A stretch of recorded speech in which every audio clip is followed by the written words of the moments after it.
मतवाला प्याला नाम मीर सकारी। ये परम संत सतगुरु कबीर साहब जी की बाणी। This is the Bani of Param Sant Sadguru Kabir Sahib. Kabir साहब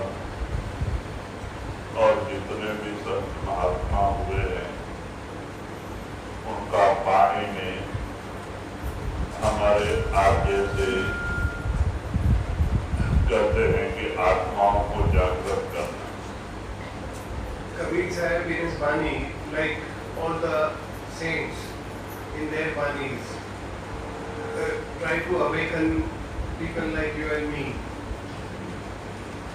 क्योंकि हम दुनिया की तरफ से जरूर जागे हैं, लेकिन अपने असली काम की तरफ से हम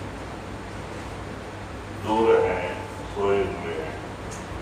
Because we are awake towards all the worldly matters, duties and other things, but we are sleeping on our spiritual journey. क्योंकि ये मानव शरीर परमात्मा ने एक स्पेशल समय हमें बना करके हमारे हाथ में दिया है, इस दुख से छुटकारा पाने के लिए, अपने आत्मा को जन्म मरण से मुक्त करने के लिए।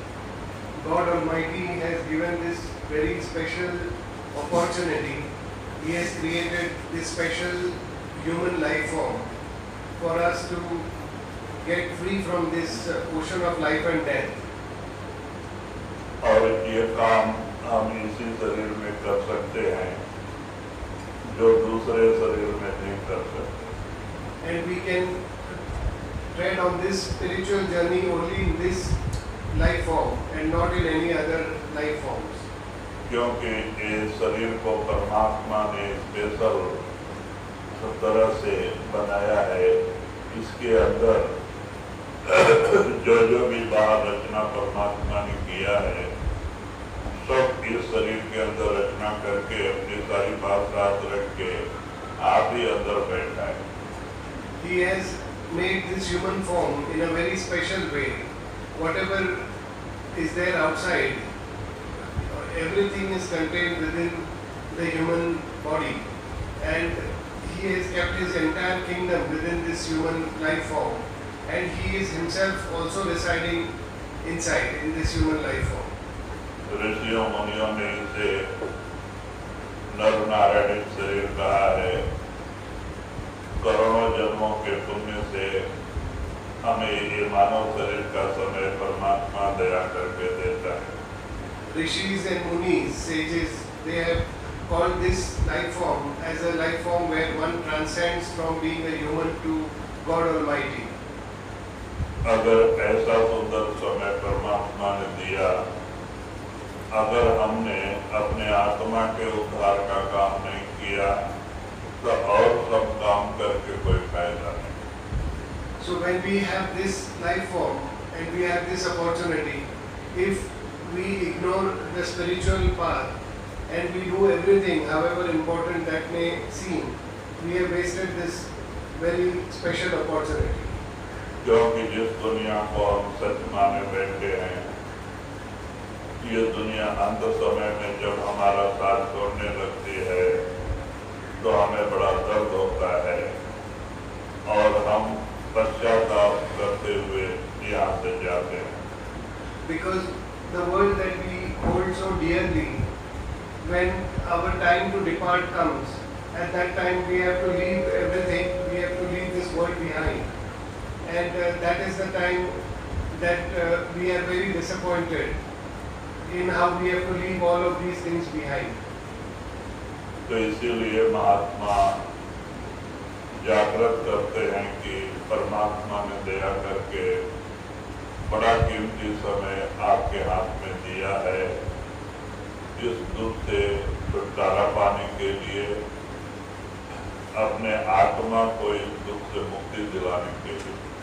So God Almighty has given this very precious and rare opportunity for us to get salvation and go and meet God Almighty and get free from this burden and pain of life and death. पीले प्याला ओ मत वाला प्याला नाम अमीर सकारे बालपना सब खेल गवाया तरुण बया नारी बस कारे। तो कबीर साहब जी इशारा देते हैं कि जीव किस तरह से कहते हैं ब्रह्म में काल और माया ने जीव को इस तरह से ब्रह्म में डाल रखा है कि ये आगे मानव शरीर कितना कीमती है उन्हें वो पता भी नहीं है और वो सोचते हैं कि परमात्मा ने मानव शरीर दिया है ऐश आराम, अच्छा खाना पीना, ऐश आराम करना, हाँ ये दुनिया इसी के लिए मिली हुई है। लेकिन महात्मा कहते नहीं भाई, ये जो मानव शरीर बड़ा कीमती हीरा है। Kabir Sahib awakens the soul. The soul is in such deep slumber that in this life it is not even aware of the true purpose of life, and everyone is in this false belief, in this duality created by Kal and Maya, that they are here for enjoying their existence, for enjoying the luxuries of life and other outwardly things. So Kabir Sahib awakens and tells the soul that this is not the purpose of having come here. तो महात्मा कहते हैं कि इस तरह से हमारा समय 4 दिन का है। 4 दिन का मतलब कहते हैं कि पहले जो है कि माँ ये हाँ जो इंसान जो है ये जो कहते हैं कि खेल कूद में बीत जाता है, और दूसरा जो है कि पठन पाठन में खत्म हो जाता है। तीसरा जो चौथा जब जवानी आती है तो स्त्रियों के जाल में फंस के और नौकरी धंधा बिजनेस में इतना समय चला जाता है। So he says that the human being, the jiva, he has completely forgotten about the purpose, and he spends this very short life, and he says this short life is in 4 parts. The first part is where the child is born, infancy, where it just starts learning, and then there is childhood, where the jiva spends time in education, and the third part is where he is adult and he spends that time in his married life and with his spouse or with in various pursuits, and then there is the old age. So all these 4 parts of life, he has said, is 4 days, they get over very soon. चौथा कहते हैं कि जब वृद्धावस्था आता है तो बड़ा दुखदायी समय होता है, क्योंकि हम लोगों ने रात दिन दुनियावी चिंतन में और दुनियावी कारोबार में समय बिताए होते हैं, तो हमें हमारा कर्म जो है सब दुख और मुसीबत और बीमारी की तरह से हमें एक लाख में बीमारी के रूप में तकलीफें देती है। So the 4th stage, especially the stage of old age, that is where the jiva has gone through all the other previous stages, and there is a time to relieve a lot of his karmas, and all these come in the form of illnesses and other ailments, and that is a very difficult part of life. क्योंकि समय कम होता है, कर्म ज्यादा होते हैं और वही बीमारी के रूप में हमको समय तकलीफ होता है, तो हम कहते हैं कि उसे बड़ा दुख होता है और इस तरह से लास्ट में बड़ा दुखी होता है. So that is the time when the lifespan is very short, and there are a lot of karmas that have been built up, and a lot of karmas have to be redeemed in that short lifespan. So the jiva goes through a lot of hardship during that time in the form of a lot of health problems and other problems. अगर हम सद्गुरु का दया से भजन सुमरन करें, तो रोज 2 घंटा भजन सुमरन में अपना समय बिताए, तो हम देख सकते हैं कि अंत समय हमारा समय बड़ी अच्छी तरह से बीते, हमें अंत समय इतना तकलीफ नहीं उठाना पड़े और आराम से गुरु की कृपा से हम अंत समय आराम से चले जा सकते हैं. So if we follow all the instructions of our Sadguru and spend 2 hours every day in our meditation, then we will see that during this very difficult period of our lives, we will be able to go smoothly through that difficult period. But we have to spend that time to do our bhajan simran for 2 hours daily. बालपना सब खेल गवाया, तरुण बया नारी बस कारे, बिरध बया cup बातन घेरा, खाट पड़ान जाए किस कारे. तो कहते हैं कि इस तरह से बुढ़ापे में जीव की बड़ी हालत बुरी होती है, बार बार कफ आता है और खांसी और तरह तरह की तकलीफें बढ़ती जाती हैं और रात भर नींद नहीं आती है और बड़ा बुरी हालत में उसका समय जाता है. So Kabir Sahib says that during this old age, the jiva suffers because he has cough and he has a lot of ailments and he has a lot of other difficulties that he is going through. So this part of life goes in a very difficult way. अगर हम भजन सुमरन करते हैं तो हमारे बहुत सारे कर्म जो क्रियामान कर्म है इस शरीर में बैठ के करते हैं, बहुत सारे कर्म हमारे इस तरह से दूर होते जाते हैं. खाली प्रारंभ कर्म है जो भी लास्ट तक हमें उसका हिसाब देना पड़ता है. So when we do our meditation, we are redeeming our kriyaman karmas. These are the karmas that we have incurred in this current lifetime. So by doing our meditation, we reduce the load of these karmas. हम कहते हैं कर्म बहुत जबरदस्त होता है और जीव को उसका हिसाब देना पड़ता है.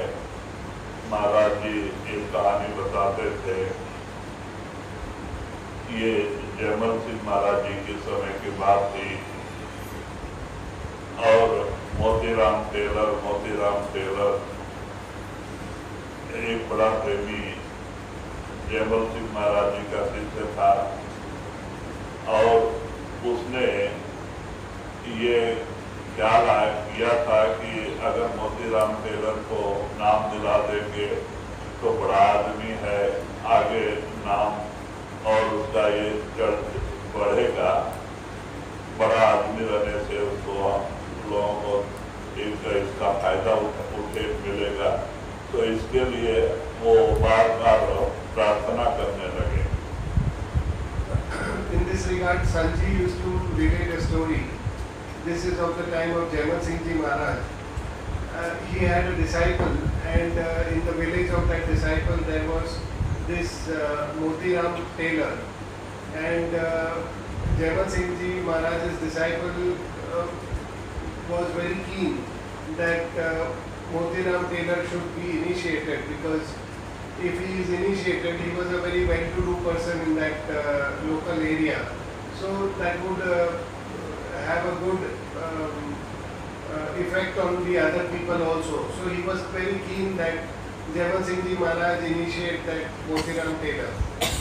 क्योंकि उस समय संगत बहुत कम थे और जयमल सिंह महाराज 1 महीना सत्संग करने के हिसाब से वहाँ आए हुए थे और मोतीराम टेलर ने जबरदस्ती किया कि महाराज मोतीराम हुकुम सिंह को जो है कि नामदान दो. So the disciple's name was Motiram Taylor, and the disciples were very few. So Jaimal Singh Ji Maharaj had a program of spending a month there in giving satsangs. So Motiram Taylor wanted to get initiation to this other person. तो बाद में बार बार महाराज से प्रार्थना करने लगा. जयमल सिंह महाराज ने कहा Motiram Taylor और कुछ भी मांगो, मैं आपको देने के लिए तैयार हूँ. मोतीराम टेलर को नाम दान मांगना ये काम मत करो.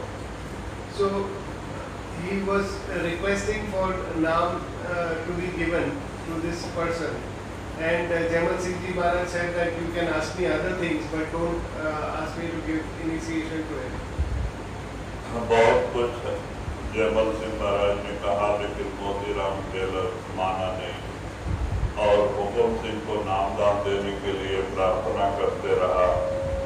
तो जयमल सिंह महाराज ने कहा, देखो आप हट कर रहे हो, मैं 1 महीने के लिए आपके पास आया था, अगर आप ऐसे मानोगे नहीं तो मैं जो 1 महीने के लिए आया था, मैं वहाँ से तुरंत आश्रम को चला जाऊंगा नामदान देके. So Jaimal Singh Ji Maharaj advised Motiram Taylor that this other person, his name was Hukum Singh, that he should not be initiated, and that Motiram Taylor should not keep insisting. But Motiram Taylor was he kept requesting again and again, and finally Jaimal Singh Ji Maharaj said that if you are insisting so much, and then I have come here for giving satsang for 1 month. If I give initiation to him, then I will cut short this program and I will leave for my ashram immediately. लेकिन Motiram Taylor नहीं माने. कहते महाराज हम आश्रम में आके सत्संग सुनेंगे, लेकिन हुकुम सिंह को नामदान जरूर दो.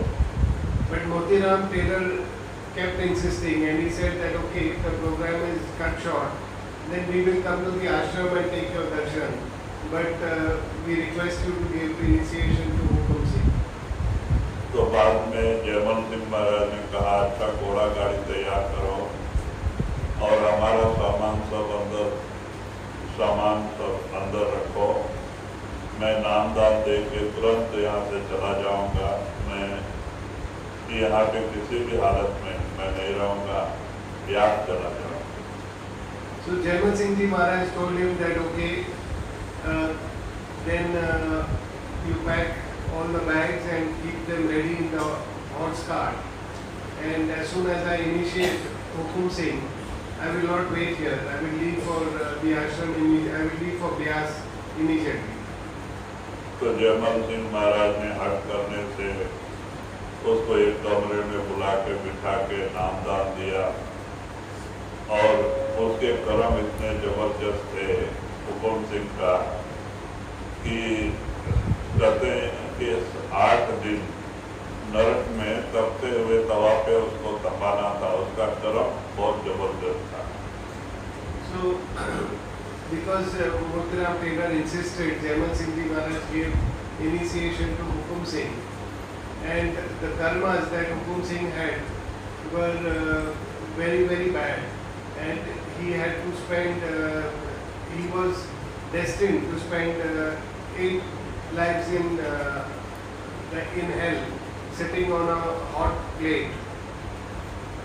और उन्होंने फिर कमरा बंद करके हुकुम सिंह को नामदान दिया, और नामदान का प्रोग्राम पूरा होते ही तुरंत जा करके जो है कि घोड़ा गाड़ी पे बैठे और सामान पहले ही लोड कर रखे थे और वहाँ से सीधा ब्यास के लिए निकल पड़े। So as soon as Hukum Singh was initiated, Jaimal Singh Ji Maharaj, he left the place and went back to Byas. बाद में जा करके बहुत सीरियस बुखार उनके ऊपर चढ़ा।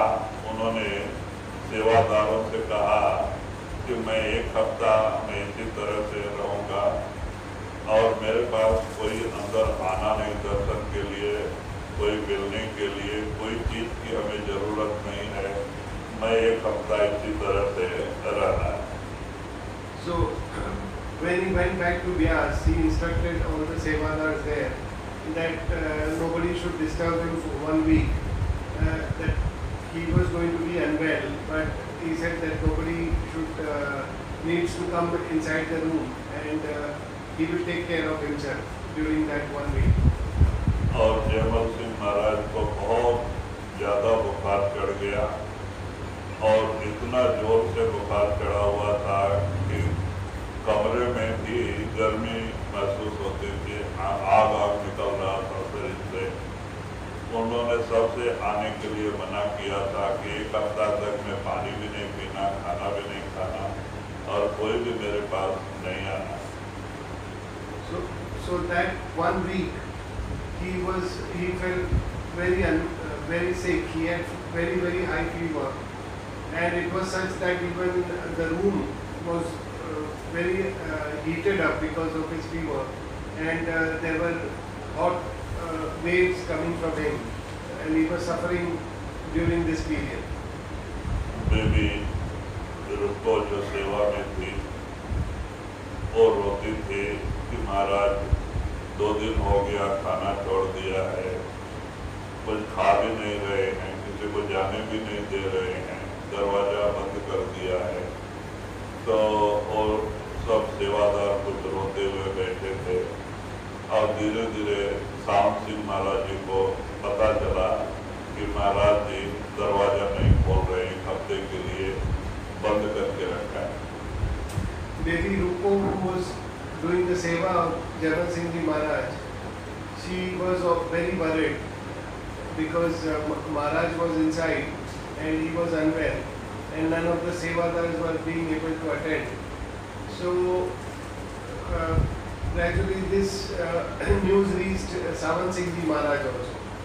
तो महाराज जी छुट्टी लेकर के आए 2 दिन का, बहुत प्रयत्न किया कि अंदर जाए, पूछे ऐसा क्यों हुआ, लेकिन महाराज जी अंदर आने के लिए मना किया था। बहुत प्रार्थना और विनती करने के बाद सावन सिंह महाराज जी को माने 8 दिन के बाद उन्होंने दरवाजा खोला।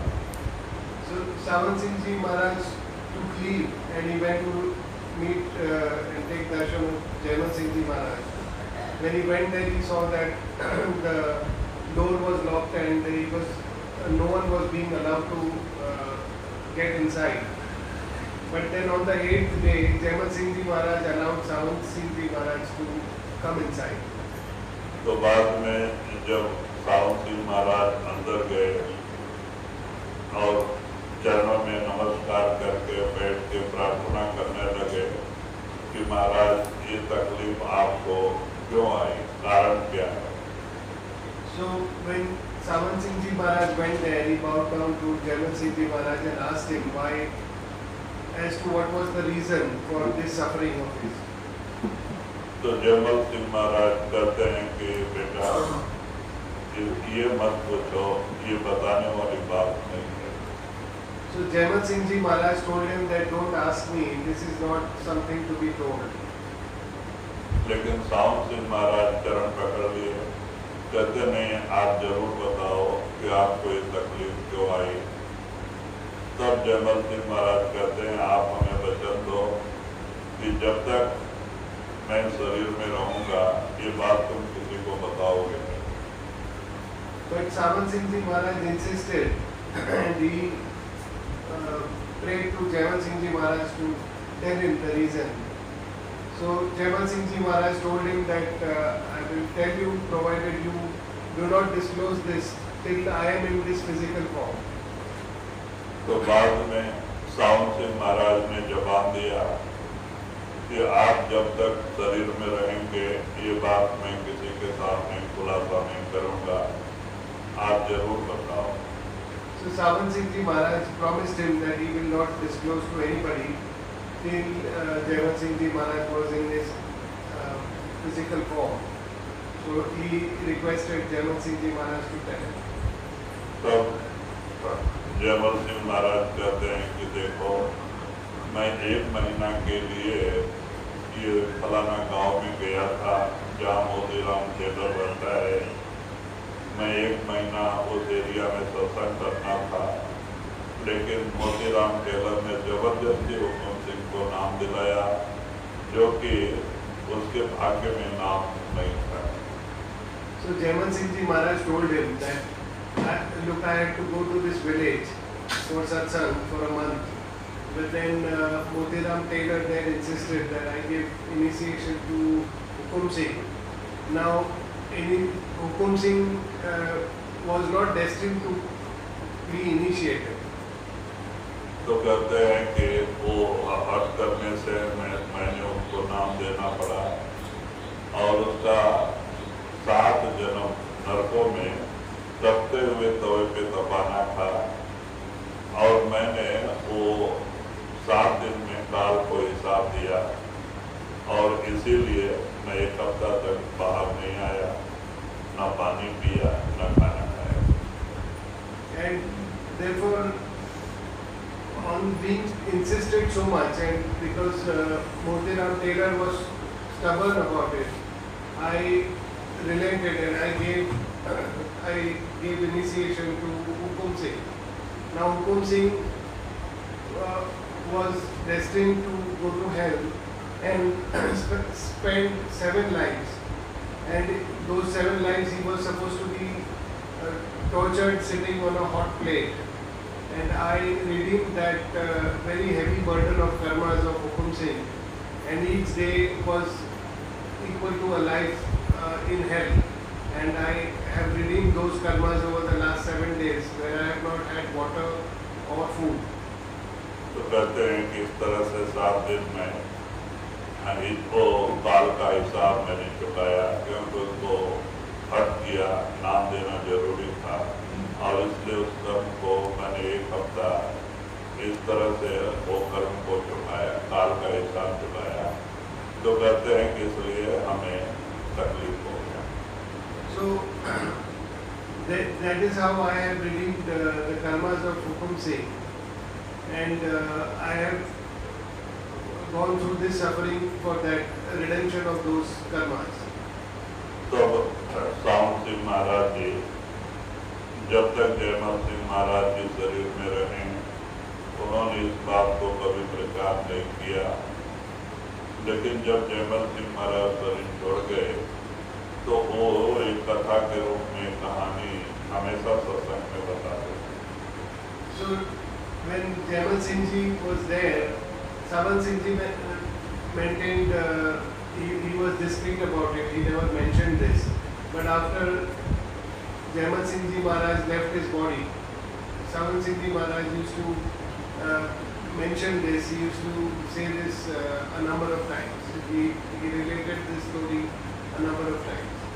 इस तरह से नामदान के समय संतों को काल का हिसाब चुकाने के लिए जो है उनके कठिन बड़े बड़े कर्मों को अपने ऊपर लेके फिर ध्यान में बैठ के जाके मानसरोवर में धो देते हैं और वो कर्म को खत्म कर देते हैं। So that is how masters they assume the karmas, the very heavy karmas of their initiates, and they take this burden of karmas and they wash it in the Mansarovar.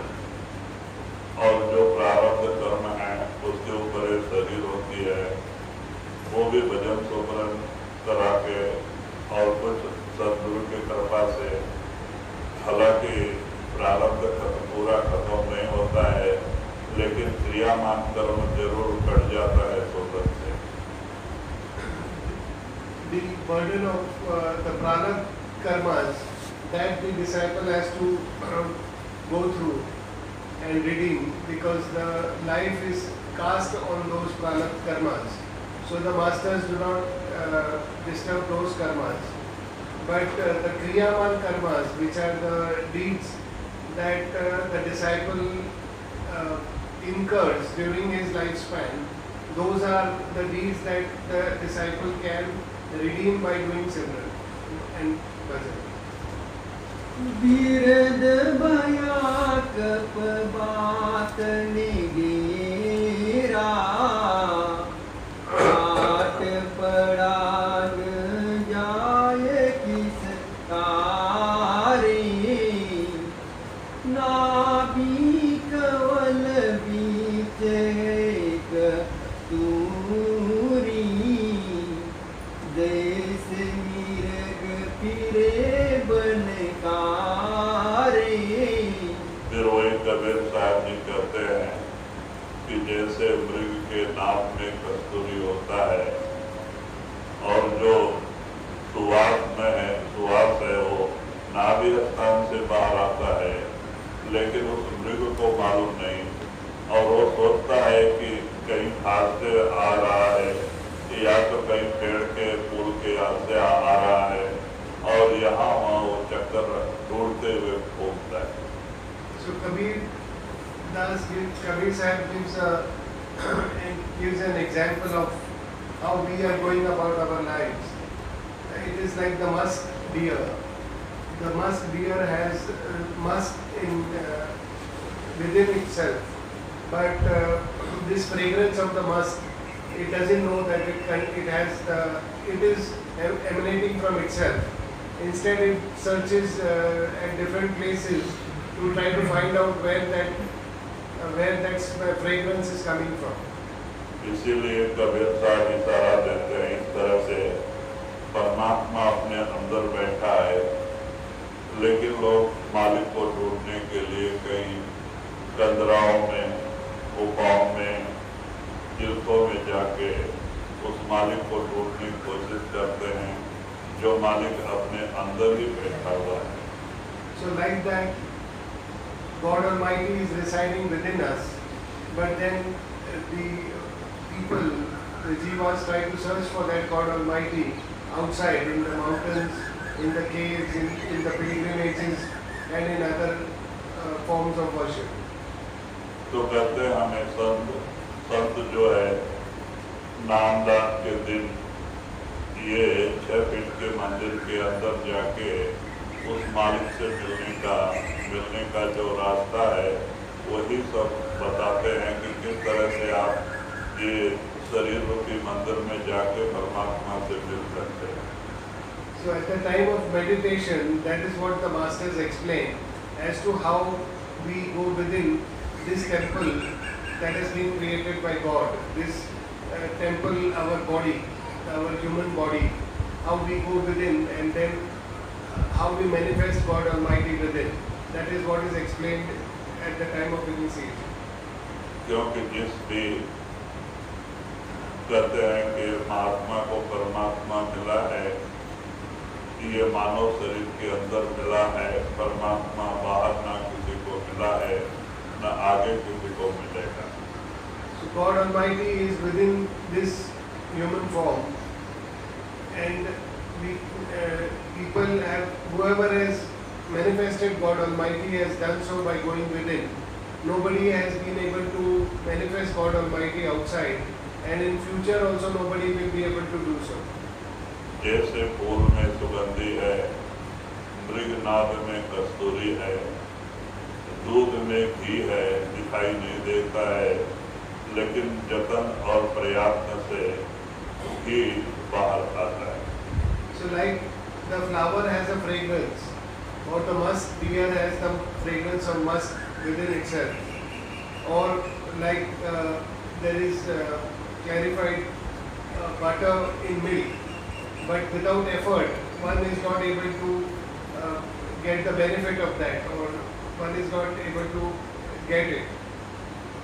तो कहते इस तरह से संतों के बताए हुए रास्ते पे साधन करके 9 से 10 में आके जो अपने घर जाने का रास्ता है और गुरु की कृपा से वो खुल जाता है और हमें आत्मा भी नजर आती है, शब्द भी प्रकट होता है, ज्योति भी प्रकट हो जाती है। So the path to do that is contained within this human life form, where with the teachings of the masters we leave the 9 doors and come to the 10th door, and with the grace of the master we are able to see for ourselves our soul and Jyoti within. नाभि कमल बिचय कस्तूरी, जैसे मिरग फिरे बनकारे,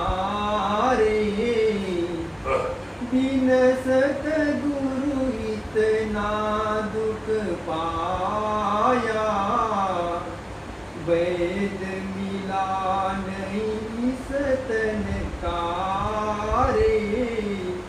तो वही आप कबीर साहब जी सारा देते हैं कि परमात्मा अपने अंदर रह के भी वो मालिक क्यों नहीं मिलता है कि हमें कामिल मुर्शिद पूरा सद्गुरु नहीं मिला। So Kabir Sahib says that despite God Almighty being within every human being, every human form, why is it that why is it that a human doesn't manifest God Almighty, and why is it such a rare thing? That is because they have not attained Sadguru, they have not met a true Sadguru who shows them the path. क्योंकि दूसरे तरह की महात्माएं मिले, उन्होंने प्राणायाम, आष्टांग योग, जप तप, तीर्थ व्रत में लगा दिया, कोई अंदर का रास्ता हमें नहीं बताया और अंदर जाने के लिए हमारी मदद नहीं किया। ये काम तो सद्गुरु ही करते हैं। Because outwardly there are many gurus who teach different things, from Ashtanga Yoga to austerities, different types of austerities, or people go to pilgrimages or undertake fasting and do such other things. But all these are outwardly, and it is only true Sadguru who shows the real path to go within and manifest God Almighty. बिन सतगुरु इतना दुख पाया, वैद मिला नहीं सतन का आरे, मात पिता बंधु सुत तिरिया, संग नहीं कोई जायस कारे। तो वही सारा देते हैं कि जिसको हम अपना बनाए, जिसके मोह और जिसके प्रेम में इतना समय बर्बाद कर जाते हैं, अंत समय वो हमारा साथ नहीं दे सकते और सब काल जब आकर के हम लोग ये घर खाली कराते हैं तो कोई साथ नहीं आता। So he explains that we spend our lifetime in all the attachments of in our different relations, but when the time of death comes and the angels of death come, then none of these relations and these attachments help us. They all go on one side and there is nobody there to help us. क्योंकि ये जो सब सामान हमारा संबंध है ये 4 दिन का है, ये पिछले कर्मों का लेन देन का हिसाब किताब है, जिसको जीव को चुकाना पड़ता है। वो तब तक ही हमारा उनका रिश्ता होता है, लेकिन जिस दिन ये कर्म का चक्कर खत्म होता है तो वो हमारा साथ छोड़ के चलते जाते हैं। All the relations that we have in our life, all these are but for a few days, and all these are cast as per our karmas, as per our load of karmas, and all the give and take has to take place according to the karmas. Once that give and take gets over, then that relation ceases. मात पिता बंधु सुत तिरिया, संग नहीं कोई जायस कारे, जब लग जीवे गुरु गुण गाले, जन जो बने बिन दस कारे। तो वही आप कबीरदास जी इशारा देते हैं कि भाई जब तक जिंदा है, हमारे शरीर में श्वास चल रहा है, हरि गुण गा लो, मालिक का नाम सुमरन कर लो, वही एक हमारे साथ जाएगा, जिससे हमारा मानव शरीर में आने का समय सार्थक होगा। So Kabir Sahib says that therefore with whatever breaths you have, spend those in the remembrance of Naam of God Almighty, because at the time of death it is this Naam and God Almighty and your Sadguru which will come and help you.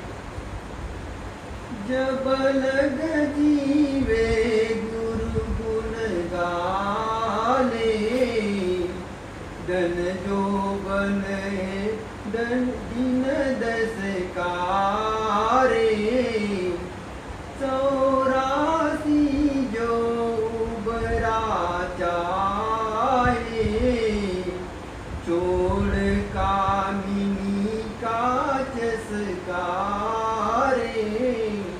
तो वही कबीर साहब जी कहते हैं, जो 84 लाख का चक्कर से आप बचना चाहते हैं, तो कहते हैं इस माया से अपने ख्याल को हटाओ, काम क्रोध लोभ मोह अहंकार से बचो, क्योंकि ये हैं जो कोई न कोई एक प्रबल होकर हमारे समय का जो है कि हमें पता भी नहीं चलता और समय हमारे हाथ से निकलते जा रहा है।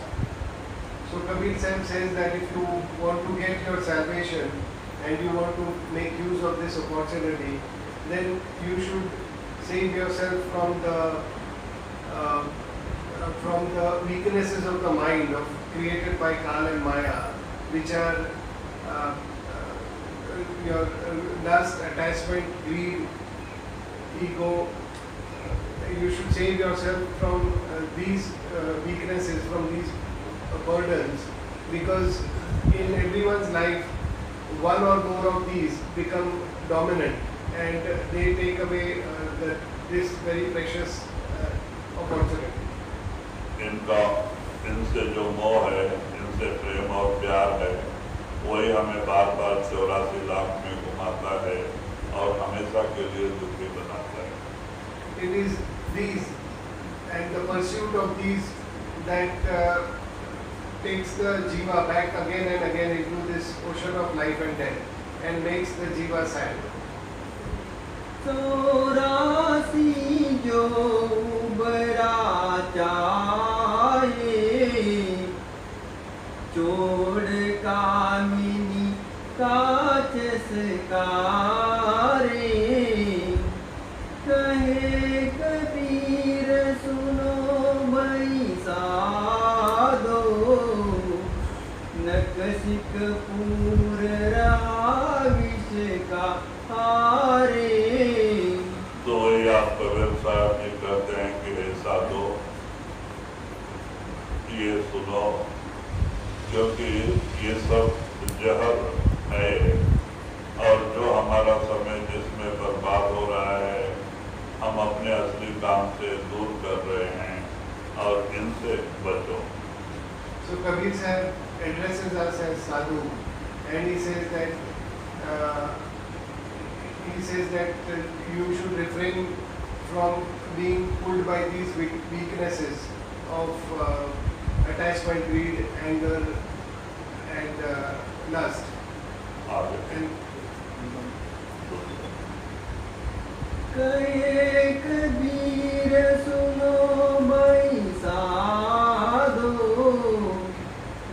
रसिक पूर रहा विषकारे विरह और प्रेम। भक्ति का मार्ग जीना रे, भक्ति का मार्ग जीना रे। फिर वही कबीर साहब की वाणी है, कहते हैं कि भक्ति का मार्ग बहुत बारीक है, क्योंकि भक्ति बहुत ऊंची चीज है। साधन तो बहुत हैं, प्राणायाम, अष्टांग योग, जप तप, तीरथ व्रत उपवास सब है, लेकिन सबसे श्रेष्ठ भक्ति। Kabir Sahib in this Bani says that the path of devotion is a very fine path, and it is the ultimate in the various forms of worship one adopts. So that way there are many forms of worship which are Ashtang Yoga, or going to pilgrimages, or fasting, or doing various kinds of austerities and several other types of forms of worship. But the highest form of worship is of devotion, and it is a very fine path. इसमें पीला कपड़ा रुद्राक्ष की जरूरत नहीं है, घर मकान छोड़ के जंगल पहाड़ों में जाने की जरूरत है। हमें दुनिया भी अपना ड्यूटी बजाते हुए ये काम करना है। परमात्मा कहते हैं जहाँ भी रखा है उसमें रहते हुए मालिक का नाम सोहरत करना। And this path does not require us to adorn saffron clothes or different types of clothes, or go in the mountains or caves, or leave the comfort of our homes. This path is something that can be followed within our very homes and within our current surroundings. तो आप भी बताते हैं कि भक्ति में किस तरह से चाल चलन व्यवहार होना चाहिए। So he says, he directs us as to how should be our way of life on this path of devotion. भक्ति का मार्ग जीना रे, नहीं चाहना चरणन लौलीना रे। तो आप ही कहते हैं कि भक्ति में न चाह होना चाहिए, किसी की आशा नहीं होनी चाहिए, न त्याग होना चाहिए। जो भी परमात्मा ने आपके प्रारब्ध अनुसार दिया हुआ है उसी में रहते हुए प्रभु का नाम सुमरन भजन करना ही सच्ची भक्ति। So Kabir Sahib says that on this path one should not have desires and one should not have sacrifices. One should surrender to what God Almighty has given us, and within what has been given to us we should follow this path of devotion. हमें त्याग करने की भी भावना नहीं होनी चाहिए और दुनियावी चीजों की कोई आशा नहीं होनी चाहिए। जिस भी हालत में परमात्मा ने भेजा है उसी में नाम के रंग में रंगे रहना ही सच्ची भक्ति। So on this path we don't have to sacrifice things given to us or what is with us. We don't have to sacrifice that, and at the same time we should not carry desires for things which are beyond what have been given to us.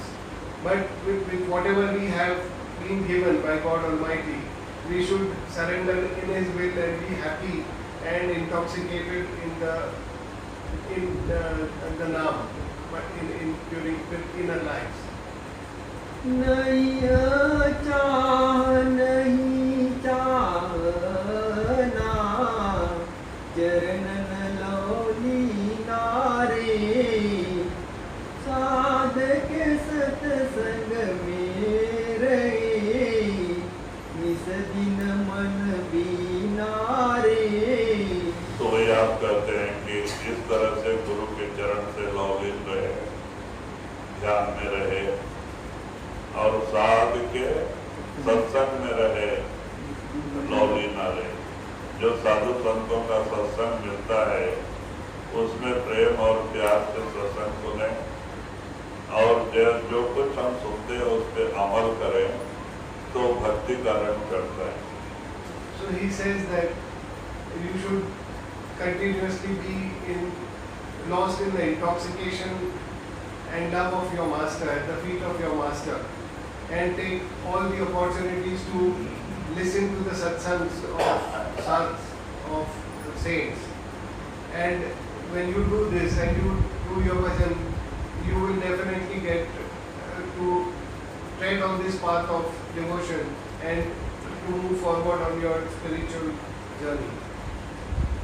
क्योंकि सत्संग सुन करके जब तक बताए हुए रास्ते पे महात्मा जो कहते हैं अमल नहीं करते, हम उस पे चलते नहीं हैं, तो हमारे अंदर परिवर्तन नहीं आता है, हम जैसे कि तैसे पड़े रह जाते हैं। And when we listen to satsangs, we have to imbibe what is said there and bring that into our life. Because if we don't do that and just listen to satsangs, then we are left where we are. अगर हम उनके बताए हुए रास्ते पे चलते हैं दुनियावी कारोबार करते हुए, तो हमें इसी जन्म में कामयाबी मिलती है और गुरु की दया का हाथ हमारे सिर पे आ जाता है। गृहस्थ आश्रम में जो है गुरु हमारी मदद करता है। When we listen to the satsangs and try to bring that into our life, we follow those instructions given by the master in our life, in whatever way we are living, then the hand of mercy of the Sadguru is always on us, and he helps us in our life also. साधक सत्संग में रहे, निस दिन मन बीना रे, शब्द में सूरत से बसे, जैसे जल मीना रे।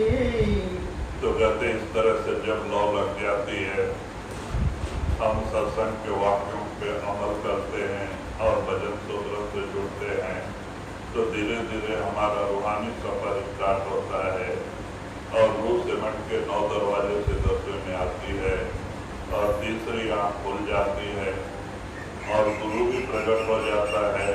गुरु की दया से ज्योति और अनंत नाद भी प्रकट हो जाता है और हमारा काम बन जाता है। So when we listen to the satsangs and we follow the instructions of the master, we do our bhajan simran regularly, then the soul, the attention of the soul starts withdrawing from the 9 doors and comes to the 10th door. And at the 10th door, we see ourselves, and with the grace of the master who is there at the 10th door, he also manifests the jyoti within and the holy sound current within. And we then are able to successfully move on this path of spirituality. एक बार भी अगर वो अनंतनाथ हमारे अंदर गुरु की कृपा से प्रकट हो जाए, तो एक जन्म नहीं करोड़ों जन्मों के पाप दग्ध हो जाते हैं। मन एकदम निर्मल और पवित्र ग्लास जैसे निर्मल हो जाता है। Even with the grace of the Sadguru, even if we get a moment of listening to the holy sound current, then not only this life, the karmas of this life, but the karmas of tens of millions of our previous lives are all redeemed, and the mind becomes very pure like a glass.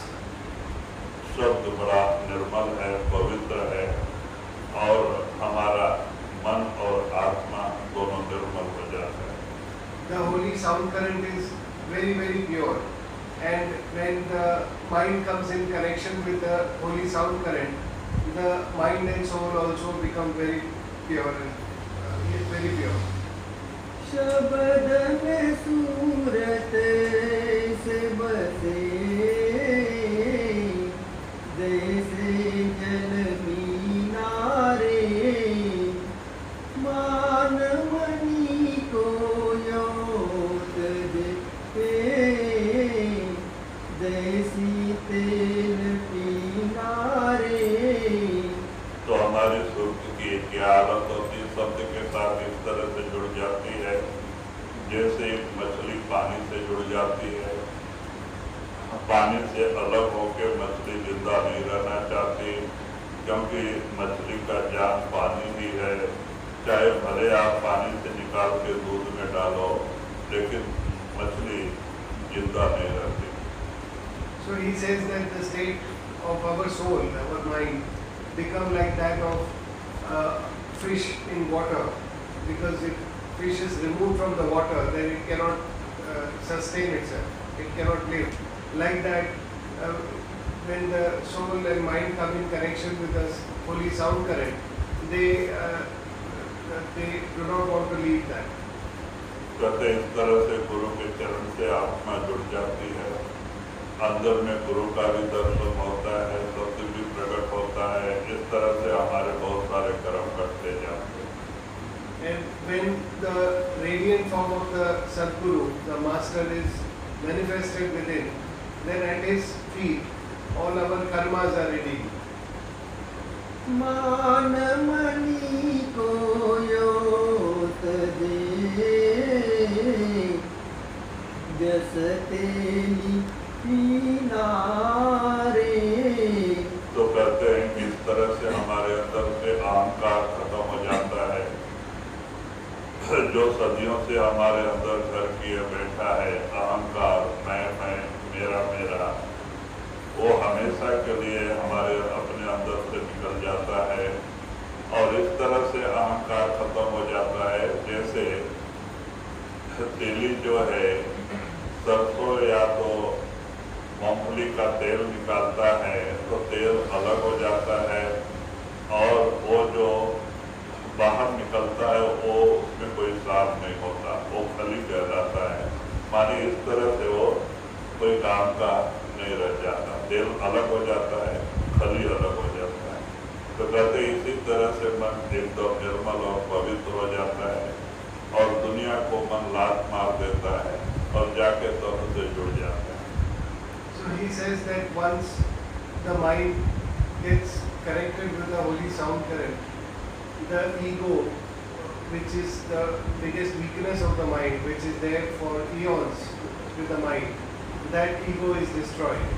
And it is like when we grind, we take oil from the sunflower seed, we extract oil, and the rest of the material does not have any oil, it is of no value, that is taken aside, and pure oil is extracted. Or like in peanuts, when we extract, the pure oil comes out, and the rest of the outside peel, etc., everything is taken out. Like that, the ego is extracted, the ego is wasted out, and the mind becomes pure. हमारे अंदर क्षमाशील, संतोष और दया भाव पैदा हो जाती है। जहाँ काम, क्रोध, अहंकार, लोभ थे, वहाँ दया, धर्म और शील, संतोष और दया पैदा हो जाती है, ये गुण आ जाते हैं। So where we had the weaknesses of lust, greed, attachment, anger, ego, there these are replaced by contentment, by love of the Master, by compassion, and all the other such virtues which come, which we assume. मान मणि को योत दे जस तेली पीनारे। दयाची माँ संतोष गई रहे अति दीनारे। हर मारत में देत सिर कुछ विलंबन किनारे। कहे कबीर मत भक्ति का प्रगट कह दीनारे। तो वही लास्ट में कबीर साहब जी कहते हैं कि परमार्थ के रास्ते पे जो अपने सिर को देने के लिए आगा पीछा मत अहंकार को खत्म करने के लिए आगा पीछा मत देखो, क्योंकि ये अहंकार ये है जो हमें बार बार दुनिया 84 में लेके आता है। So he says that to tread on this path of devotion, do not bother about your ego, do not get curtailed by your ego, sacrifice that, because that is the biggest impediment on this path of spirituality. तो कबीर साहब ने छोटे से वाणी में भक्ति का वास्तविकता क्या चीज है, उन्होंने छोटे से वाणी में सब खोल करके समझाने की कोशिश की। So in this small Bani, Kabir Sahib has explained the essence of devotion. हमें चाहिए कि महात्मा जो कुछ भी करते हैं हमारे भले के लिए करते हैं, अगर हम उस पर अमल नहीं करेंगे तो सच्चाई का हमें पता नहीं चलेगा और हम गुरु के कृपा से दूर रह जाएंगे। So if we should listen to our masters, because they say all this for our benefit, and if we are not able to imbibe what they say and bring it into our life, then we will not be able to realize the truth and we will be left adrift. हमें चाहिए महात्मा जो करते हैं आपके भले की करते हैं, हम रात दिन दुनिया की चिंता करके इतना और समय बर्बाद कर रहे हैं, परिणाम क्या होता है तो समय बच जाता। So we are going about our lives, we are not listening to what is being said by the masters, and we are going about in our routine and followed by the weaknesses of the mind, and as a result the life comes to an end, and what is eventually left with us is only repentance. चाहिए कि ज़्यादा से ज़्यादा हमें दुनियावी कारोबार से जब फुर्सत मिलती है तो ज़्यादा से ज़्यादा उम्र में बिताने की कोशिश करें कि जिससे हमारा मानव शरीर का समय सार्थक हो। So what is required is that whenever we get time, we should spend that in doing Simran. In whatever work we are doing, we should try to do more and more Simran so that we are able to tread on this path. परमार्थ में देत सिर कुछ बिलमन की नारे, कहे कबीर मत भक्ति का